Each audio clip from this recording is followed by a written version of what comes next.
You do not win a modern war with something flimsy. That was the rule. Armies respected weight. Steel, armor thick enough to stop bullets. Engines powerful enough to haul guns and crush terrain. Serious wars demanded serious machines.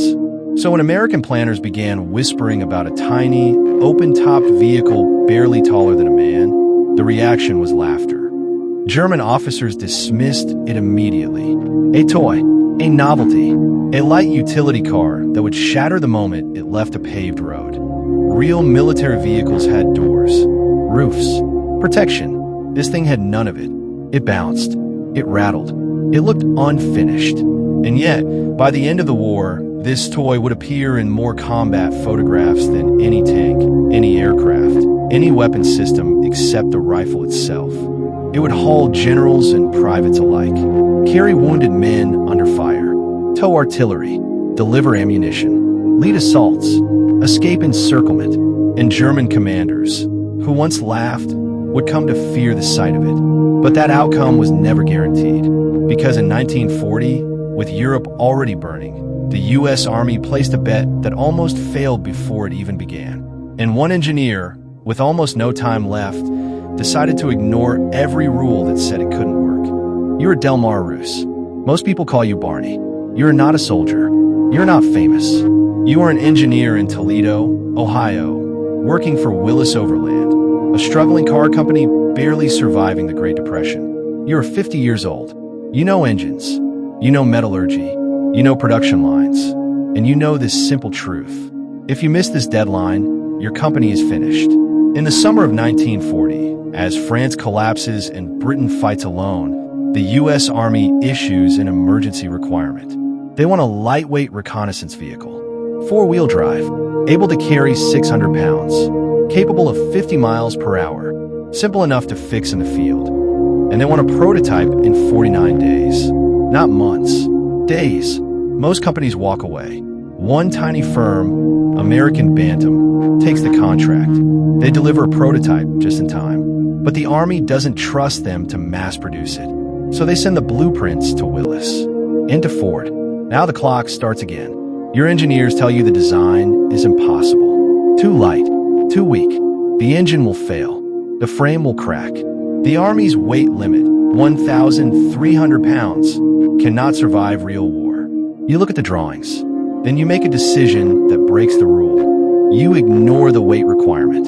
You design something stronger, heavier, more powerful. You install the Willys Go Devil engine, 60 horsepower, far more torque than the competition. You reinforce the frame. You accept that it will exceed the limit. You bet everything on one idea. If soldiers trust it, the Army will forgive the rest. By 1941, after brutal testing, the Army makes its choice. They standardize your design. They call it the Willys MB. Most people will simply call it the Jeep. And soon, millions of young Americans, most barely trained, many terrified, will stake their survival on the decisions you made at a drafting table. You land in North Africa in 1942. The sand gets everywhere. Your boots, your out, and your Jeep. The sun bakes the metal until it burns your hands. You are a private, 22 years old. You've been in uniform less than a year, and the Jeep is already doing things no one expected. It scouts ahead of columns. It ferries officers between units. It hauls radios that keep the battlefield alive. German observers watch through binoculars. They see vehicles darting across terrain their doctrine says should be impassable. They scoff. Then the shooting starts. A Jeep skids to a halt. Men leap out. A machine gun mounts to the hood. The engine keeps running. The vehicle shakes as it fires. Bullets crack past the windshield. There isn't much of one. You hit the throttle. The Jeep lurches forward, bouncing violently, but it doesn't stall. It doesn't bog down. It just keeps moving. In Tunisia, Jeeps tow 37mm anti-tank guns, something no one planned for. In Sicily, they drag wounded men off beaches under fire.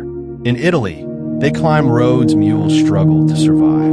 By 1944, the invasion of Normandy turns the Jeep into something else entirely. Now you're in France. The hedgerows are thick. Visibility is measured in feet. German artillery waits behind every field. You drive at night. No headlights, just moonlight and memory. A shell explodes nearby. The concussion rattles your teeth. The Jeep stalls. For half a second, everything freezes. Then the engine catches. You are moving again. That half second is the difference between escape and death. German units begin reporting something strange. American forces appear faster than expected.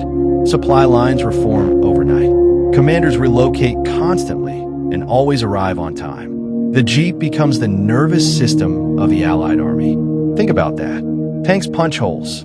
Infantry holds ground. Aircraft dominate the sky. But none of it works without movement, without communication, without speed. And speed is exactly what this toy delivers. By late 1944, the Jeep is everywhere. Airborne units drop them by parachute. Medics convert them into ambulances. Engineers strap explosives to them. Special forces mount twin machine guns and turn them into raiders. German soldiers stop laughing. They start shooting the Jeep first.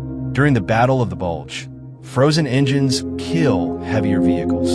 The Jeep keeps running. Men start sleeping beside them to keep them warm. There's a moment, dozens of them, really where failure feels certain. When roads vanish, when fuel runs low, when shells walk closer, and again, the Jeep does the one thing that matters most. It works. If you find this kind of forgotten military history as fascinating as we do, we'd be honored if you'd hit that subscribe button. We believe these stories of ingenuity, endurance, and sacrifice deserve to be told. And by subscribing, you help ensure they aren't forgotten. What German commanders didn't understand at first was that the Jeep was not just a vehicle. It was a force multiplier. By 1945, the United States produces over 640,000 Jeeps. They outnumber tanks. They outnumber artillery pieces. They appear in every theater: Europe, Africa, the Pacific. German doctrine emphasizes rigid command chains and heavy transport. The Jeep destroys that advantage. American units move faster, recover quicker, adapt on the fly. Captured German reports complain about impossible mobility, about American units that disengage, reposition, and reappear before defenses reset. The Jeep doesn't win battles by itself. It ensures the right men arrive at the right place, every time. Even after the war, its impact continues. Civilian versions flood the world. Farms, construction sites, police forces. A machine built for desperation becomes a global standard. Delmar Roos never fires a shot. He never drives through artillery fire, never sleeps in a frozen ditch. But millions of men do because of what he built. After the war, he returns to civilian life. No pedats, no medals.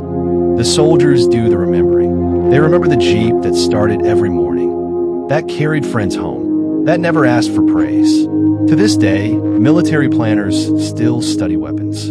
But soldiers remember reliability. If this story moved you, please hit that like button. Every click tells the algorithm this piece of history is worth remembering. We're dedicated to rescuing these forgotten stories from the archives. If you want to join us on this mission, please subscribe and turn on notifications. Where are you watching from? Drop a comment with your city or state, and tell us if someone in your family served. Thank you for ensuring that Delmar Roos and the millions of soldiers who trusted the Jeep do not disappear into silence. They deserve to be remembered.